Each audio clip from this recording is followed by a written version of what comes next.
संपला अंधार,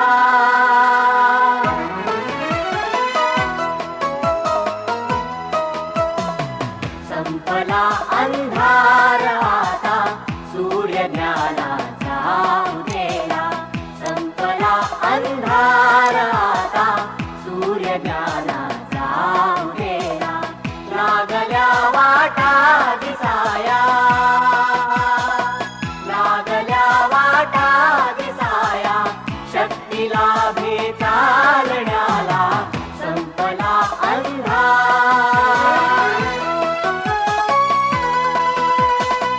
विश्व हे होते धुक्याने वेढलेले झाकलेले, विश्व हे होते धुक्याने वेढलेले झाकलेले. अंधश्रद्धा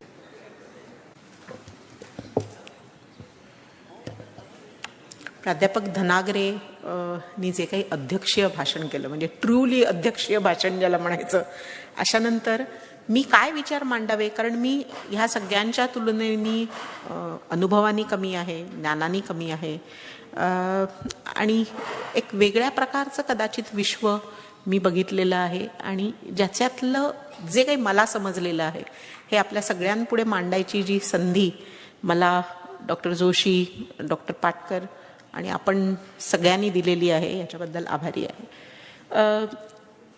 मी आत्ता हा जो मागावा घ्यायचा प्रयत्न केला, मगाशी आपली चर्चा झाली की जे बी जोशींनी जे प्रश्न मांडले होते त्यातले काही प्रश्नांची उत्तरं त्यांनी दिली, बाकीचे ऑप्शनला टाकले.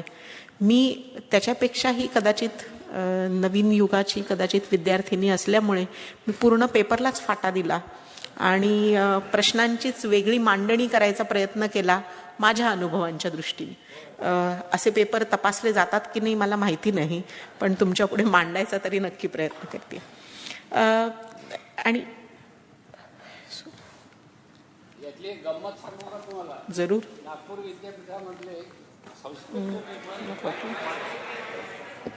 एका पर्शियन शिकवणाऱ्याकडे गेले, पर्शियन विषय शिकवण्याकडे ते चुकून गेले आणि त्याला सांगितलं 21 दिवसामध्ये पेपर परत आले. त्यांनी ते तपासून परत पाठवले.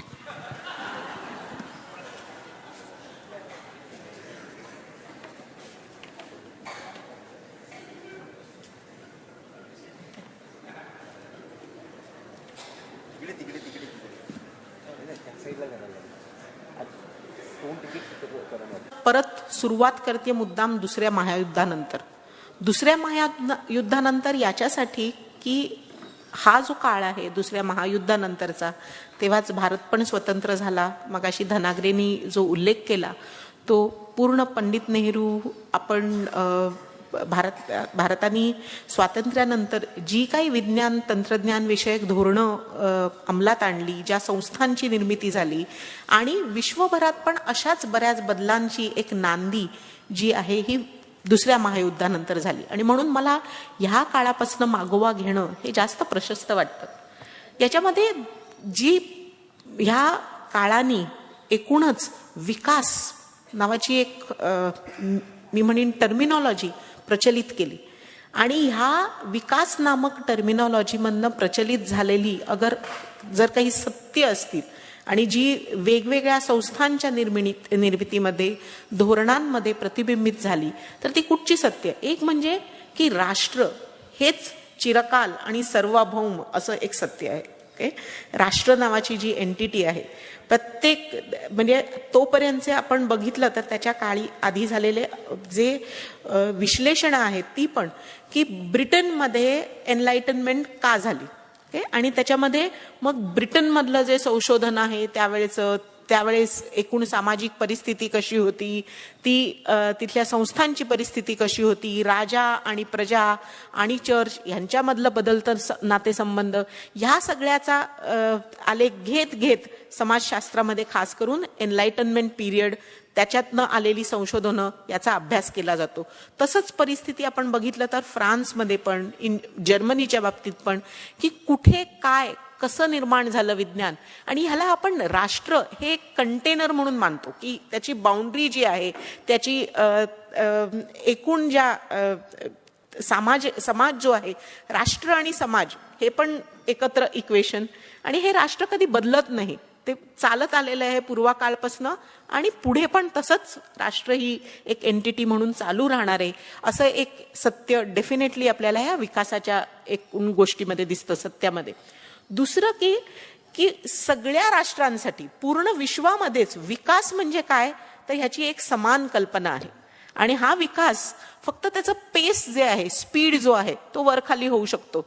कोणी ऑलरेडी पोचलेले आहेत, आणि मगाशी आपल्याला डॉक्टर जोशींनी ज्या स्लाइड्स दाखवल्या त्याच्यामध्ये पण आपण असंच बघतो की आज पण हे प्रत्येक नॉर्म जो आहे की ग्रॉस इन्कम किती, पर कॅपिटा इन्कम किती, आणि ह्याची सगळी ही जी मानकं आहेत ह्याच्या क्रमवारीमध्ये आपण कुठे आहोत, भारत कुठे आहे, अशा रीतीने ह्याचा मागोवा घेणं, याच्यातनं हेच दर्शित होतं की विकास नामक संकल्पना वेगवेगळी नाहीये, तर विकास नामक संकल्पना ही जगभरात मान्य असलेली एकच संकल्पना आहे, आणि ह्या एका संकल्पनेमध्ये आपला स्पीड फक्त वेगवेगळा होत जातो.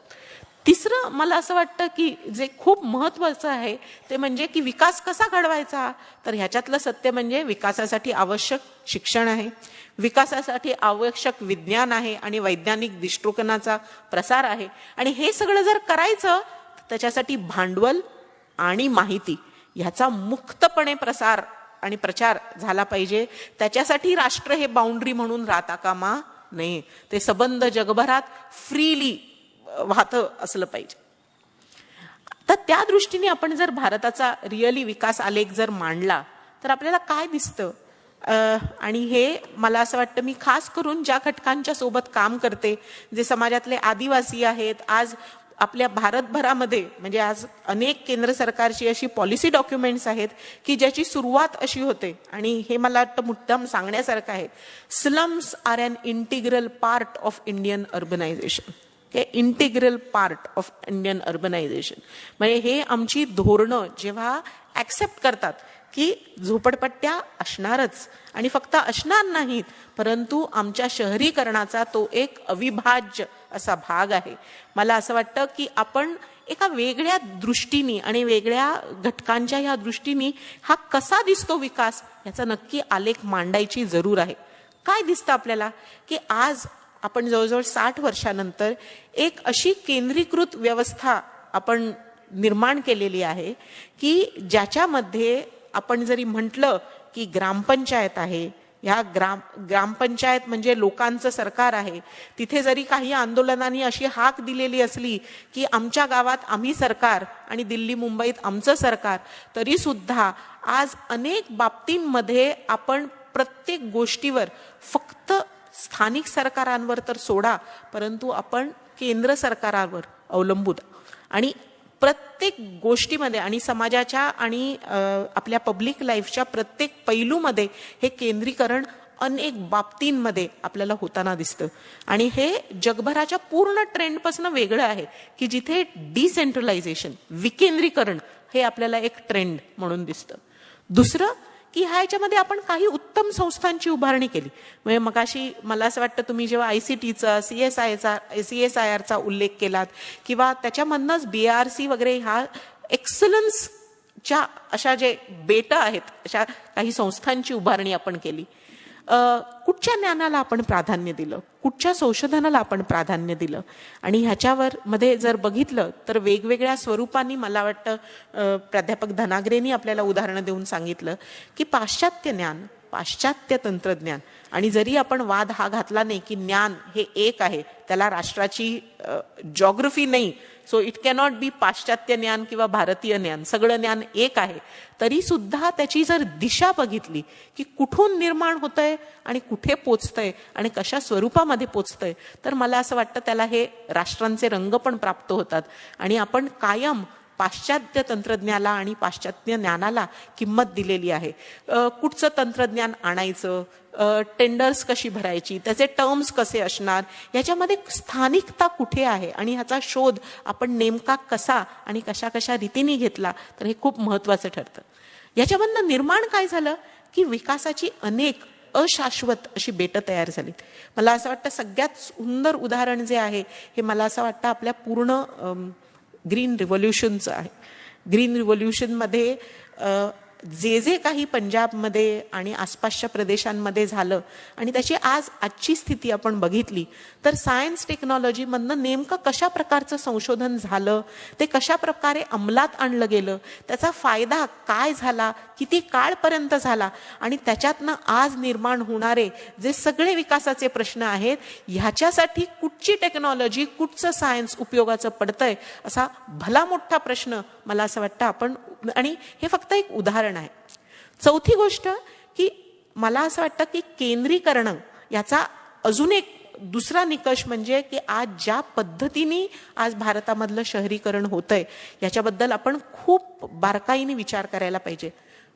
रॉबर्ट पार्क म्हणला होता की हा एक US मधला सामाजिक शास्त्रज्ञ की शहरांच्या निर्मितीमध्ये माणूस स्वतःला परत घडवत असतो. कारण शहरं ही माणसाच्या टेक्नॉलॉजीची, विज्ञानाची एका दृष्टीने कमाल असते, पण दुसऱ्या बाजूला त्याच शहरांकडे आपण जर हे मानव, ही उंची गाठू शकतो मानव, अशा रीतीने बघितलं तर त्याच्यातलं एकदम जो नीचांक आहे तो पण मानवाने गाठलेला दिसतो. आणि मला वाटतं आपण भारतामधल्या शहरीकरणाकडे खास करून जर बघितलं की ज्या शहरीकरणाकडे आज संबंध भारताचा विकास एका दृष्टीने की शहरीकरणामध्ये आमचं भविष्य आहे अशा रीतीने हे चाललेलं आहे, तर त्या शहरीकरणाचं स्वरूप काय आहे, त्याचा फायदा कोणाला मिळतो आहे, कशा प्रकारे हे होतंय, त्याच्यामध्ये विज्ञान कुठे आहे, तंत्रज्ञान कुठे आहे, कॉमन सेन्स कुठे आहे, मला असं वाटतं या सगळे प्रश्न ह्याच्यामध्ये उपस्थित होतात. गरीब श्रीमंत ह्याच्यातली वाढती दरी मला वाटतं उदाहरणच द्यायला नकोत. आज फोर्ब्सच्या जगातल्या सगळ्यात श्रीमंत माणसांच्या यादीमध्ये भारतामधले पहिल्या 100 मध्ये साधारणपणे 10 लोक जे आहेत त्यांची गणना केली जाते. इतक्या प्रमाणाची श्रीमंती ही भारतामध्ये आहे. And on the other hand आपल्या इथे आपण देवनारचं, तुम्ही जिथे बसलेला आहात तिकडनं 2 किलोमीटर दूर तुम्ही जर गेलात तर तुम्हाला कुपोषणाचे सबसहारन आफ्रिकेच्या जवळपासची स्थिती तुम्हाला इथे दिसेल, तुमच्या आसपास दिसेल. तर ही जी दरी आहे ही फक्त दरी नाही आहे, ही वाढती दरी आहे आणि ह्याचं भान आपल्याला असायला हवं. तिसरं की आपलं परावलंबित्व जे आहे विकासाच्या बाबतीतलं, आणि हे मुद्दाम मला असं वाटतं की ह्या विकासाच्या आलेख्याबद्दल म्हणायला हवं की ज्या खेड्यांना काही ब्रिटिश हिस्टॉरियन्सनी Indian villages are like little republics. Republics का तर ऑलमोस्ट फक्त राजकीय पातळीवर नाही तर अनेक बाबतींमध्ये स्वतःच्या गरजांच्या बाबतीत स्वयंपूर्ण असलेली खेडी, अशा या खेड्यांमध्ये आणि इतर प्रदेशांमध्ये आपण इतकं मोठ्या प्रमाणावरचं परावलंबित्व आणलेलं आहे की जे त्याच्यामुळे जे, आणि पुढचा प्रश्न येतो की ज्याच्यामधनं जे घडून आलेलं राजकीयकरण आहे की राजकारणावरचं संस्थांचं अवलंबून असणं, राजकारणावरचं लोकांचं अवलंबून राहणं असणं, की ह्या सगळ्या संधी ज्या आहेत ह्या एका दृष्टीने, म्हणजे मला असं वाटतं आपण इकॉनॉमिक्सबद्दल चर्चा करतोय, मला असं वाटतं where we have reached is just now the dominance of politics over all of दिस.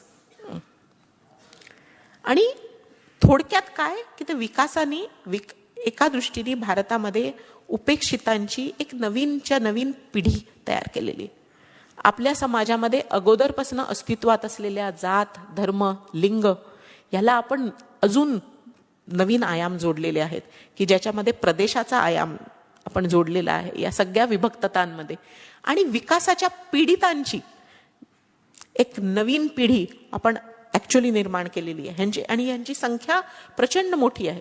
विकासाने पीडित म्हणजे नेमकं काय तर एक असे लोक की जे विकासाच्या मुख्य प्रवाहापासून दूर राहिले, त्यांना कधी विकासाच्या संधी मिळाल्याच नाहीत. आणि असेही खूप भाग आहेत.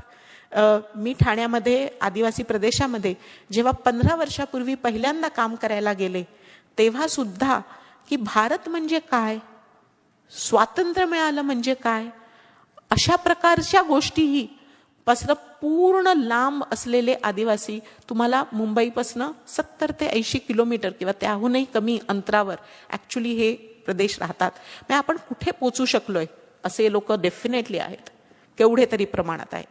दुसरे असे की विकासामुळे ज्यांची प्रत्यक्ष हानी झाली.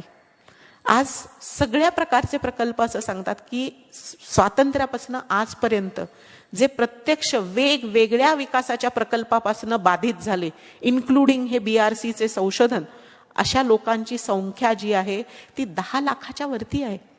म्हणजे एवढ्या लोकांना आपण प्रकल्पाने म्हणजे विकासाची हानी त्यांच्यापर्यंत पोचली, विकासाचा लाभ मात्र त्यांच्यापर्यंत अजूनही पोचलेला नाही. आणि ह्याचे फ्रस्ट्रेशन्स जे आहेत, हे पहिली पिढी भाकरा नांगलसाठी आपण भारताची ही मंदिरं अशा रीतीने भाकरा नांगलची उभारणी केली, त्याच्यासाठी लोक त्याग करायला तयार झाले, पण त्याच भाकरा नांगलनी ज्यांना विस्थापित केलं ते अजूनही प्रचंड हलाखीत जीवन जगतायत. प्रत्यक्ष हानी झालेले लोक. तिसऱ्या प्रकारचे लोक की जे विकासाच्या दूरगामी प्रभावामुळे जे प्रभावित झालेले आहेत.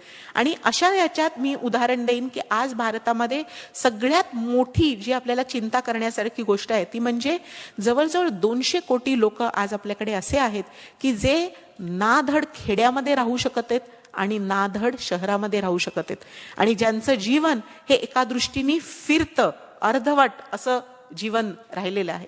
तर हे सगळे मी म्हणेन की विकासाने पीडित असे लोक आहेत. ह्याच्या सगळ्याशी वेगळे जे विचार, कारण हे प्रश्न जे आहेत हे फक्त मला पडलेले प्रश्न नाही आहेत, हे अनेक लोकांना पडणारे प्रश्न आहेत. आणि त्यामुळे जे 2 वेगवेगळ्या स्वरूपाचे जे विचार आले त्यातला एक म्हणजे स्थानिकता, ज्याच्यामध्ये शुमाकरनी एक विचार मांडला, स्मॉल इज ब्युटिफुल. जे विकासाचा स्तर, विचाराचा स्तर, विज्ञानाचा स्तर, त्याच्यातल्या तंत्रज्ञानाचा स्तर हा छोटा असावा. आणि ज्या प्रकारे तुम्ही इनोव्हेशनची वगैरे मांडणी केली डॉक्टर जोशी, आणि मग आपण काय करायचा प्रयत्न करतो की एका दृष्टीने ह्याच्यासाठी लोक आणि संसाधनं यांचा मेळ घालायचा प्रयत्न करतो, इतिहास संस्कृती एका बाजूला आणि भविष्य दुसऱ्या बाजूला याचा मेळ घालायचा प्रयत्न करतो, लोकसहभागावर आधारित संस्थांची आणि संघर्षाची निर्मिती ह्याच्यासाठी आवश्यक असते. याच्यासाठी राजकारण जे आहे हे पण स्थानिकतेला उत्तेजन देणारं राजकारण लागतं. आणि मुख्य की ह्या नागरिकत्वाला, ह्या प्रजेला कदाचित जे प्रमाण मारतात असे अधिकारी आणि अशा स्वरूपाचा कारभार टाकतो.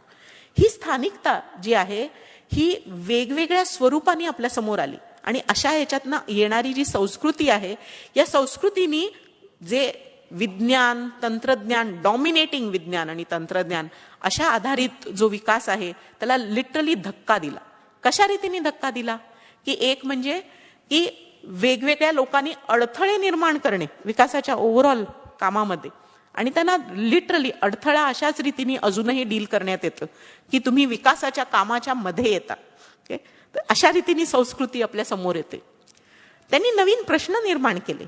आपण संपूर्ण नर्मदा आंदोलनाचा आलेख बघितला तर नर्मदा आंदोलनाने सगळ्यात मोठा जो प्रश्न उभा केला तो म्हणजे काय फक्त आर्थिक विकास म्हणजे विकास? विकासाचे बाकी पैलू काय आहेत? त्याचं सामाजिक, सांस्कृतिक म्हणणं काय आहे, संकल्पना काय आहेत, आणि ह्याचा विचार आपल्याला करायला हवा.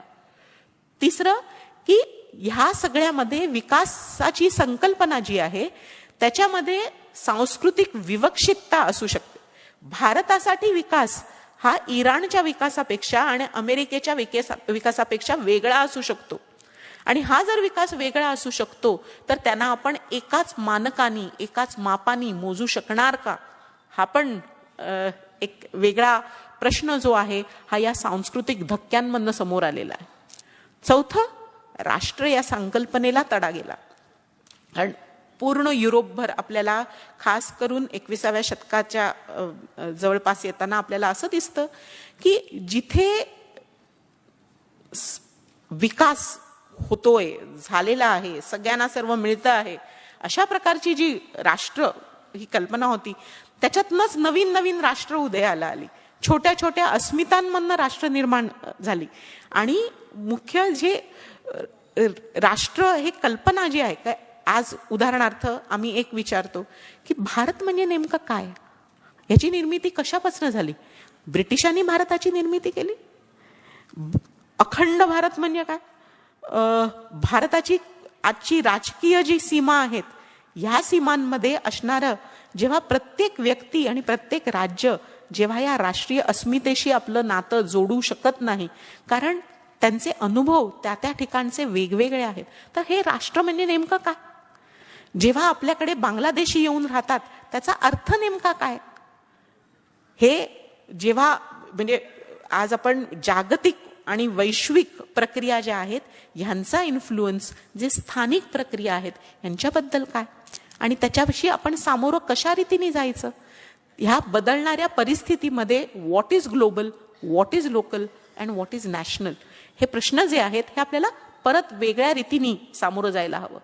मुख्य शाश्वत विकास म्हणजे काय, आणि विकासातनं नेहमी फायदा कोणाचा होतो आणि तोटा कोणाचा होतो, का विकासाने पीडित माणसं तयार होतात, आणि ही विकासाने पीडित माणसं ही काही रंगांची, काही जातींची, काही जमातींची अशीच का असतात, का असं होतं की झोपडपट्टीत राहणारे 1% पेक्षा पण राष्ट्रीय आकडेवारी आपल्याला सांगते less than 1% Brahmins who stay in slums. On the other hand, the proportion of scheduled castes who stay in slums is over 35%. आणि मग ह्याच्यातनं विज्ञानाला पण प्रश्न उपस्थित करायला आपल्याला भाग पडतं. हा सांस्कृतिक धक्का जो आहे की विज्ञान हे वस्तुनिष्ठ आहे का सापेक्ष आहे, त्याची सापेक्षता कुठे सुरू होते. वैज्ञानिक एका बाजूला टेक्नॉलॉजीचा पुरस्कार करता करता जेव्हा मुहूर्त बघतात फॅक्टरीचं उद्घाटन करताना, काही पर्टिक्युलर जातींचं डॉमिनेशन आपल्याला जेव्हा, काही पर्टिक्युलर धर्मांचं डॉमिनेशन आपल्याला जेव्हा एकूण वैज्ञानिक संस्थांमध्ये दिसतं, this is a question which needs to be asked, objective, subjective. दुसरं, संशोधन कुठे होतं, कुठे होत नाही, कशाला संशोधन मानलं जातं, कुठल्या विषयांवर संशोधन होतं. मेल रिप्रोडक्टिव्ह टेक्नॉलॉजीज वर संशोधन फक्त कॉन्डोम या एकाच विषयावर येऊन का खुंटलं. Why do all female reproductive technologies या सगळ्या बायकांवर का. आणि त्याच्यातनं येणारे जे नवीन प्रश्न आहेत की महाराष्ट्रामध्ये less than 1% of all family planning methods are done by men. हा प्रश्न जो आहे हा आपल्याला परत परत विज्ञान, समाज, संस्कृती ह्याच्याबद्दलचे हे सगळे प्रश्न वेगळ्यानी आणि नव्याने मांडायला भाग पाडतो. विज्ञानाला निधी कुठनं मिळतं, त्याचं उपयोजित ज्ञानामध्ये परावर्तन कसं होतं, आणि ह्या सगळ्या प्रक्रियेची आर्थिकता काय आहे.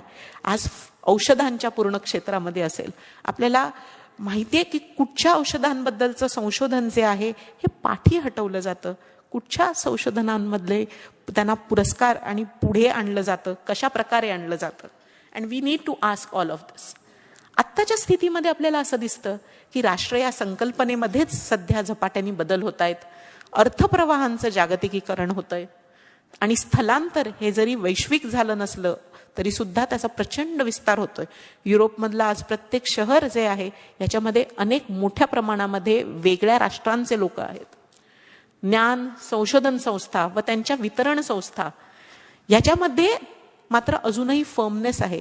There is a global north, वैश्विक उत्तर जी आहे आणि वैश्विक दक्षिण जे आहे ह्याच्यामधली नाती थोड्याफार प्रमाणामध्ये बदलताना दिसत आहेत.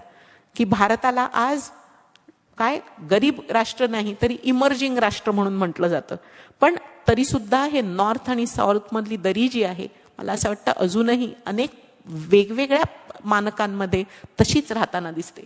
आणि मग स्थानिक संस्कृती ज्या आहेत ह्या पण वाढताना दिसतात. So there are very contradictory trends आज आपण पूर्ण जगाचा जर एक मागोवा घेतला तर. आणि शेवटी मग ह्याच्यामध्ये भारत कुठे आहे याचं पटकन जर आपण बघितलं तर वेर आर वी. आपण बलशाली भारत बनवतोय का काही भारतीय बनवतोय. आंतरराष्ट्रीय भारतीयत्व म्हणजे नेमकं आज भारतीयत्व काय आहे. जेव्हा मोदी वेगवेगळ्या ठिकाणी जाऊन आज संमेलनं बनवतायत भारताची, भारतीयांची, परदेशस्थ भारतीयांची, ओके, व्हॉट डज दॅट मीन. आणि त्याच्यामध्ये ह्या पूर्ण प्रश्नाला आपण वेगळ्या रीतीने कसं येतो. याच्या उलट तिसरा एक ट्रेंड की जो नॅरोईंग आहे की राष्ट्रवादाला आज आपण एक धार्मिक अधिष्ठान देताना दिसतोय, संस्थांचं विघटन होताना दिसतंय. की मला वाटतं प्राध्यापक धनाग्रेंनी अतिशय उत्तम पद्धतीने विद्यापीठांचं काय होतंय आणि एकूणच ज्ञानाचं आणि ज्ञानार्जनाचं आणि काय होतंय याच्याबद्दल एक प्रकाश टाकला. परंतु अनेक वेगवेगळ्या संस्था आहेत भारतामधल्या, त्यांचं आपल्याला लिटरली विघटन होताना दिसतंय आपल्या डोळ्यासमोर. आणि एक ग्लोकल संस्कृती निर्माण होतीये, मध्यम वर्गाचं ध्रुवीकरण होतंय. आणि ह्या सगळ्या बाबतींमध्ये मला असं वाटतं की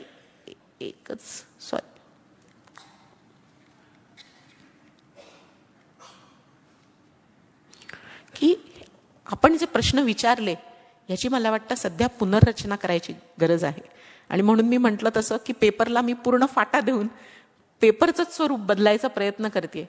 की एक म्हणजे की बदलतं अर्थकारण आणि संस्कृती याच्यामधनं कशा प्रकारचा आणि कुणाचा विकास होतो आहे हा प्रश्न विचारायची गरज आहे. या बदलांमध्ये भारताची अशी काही विवक्षित वैशिष्ट्ये आहेत का, और whether this is just global.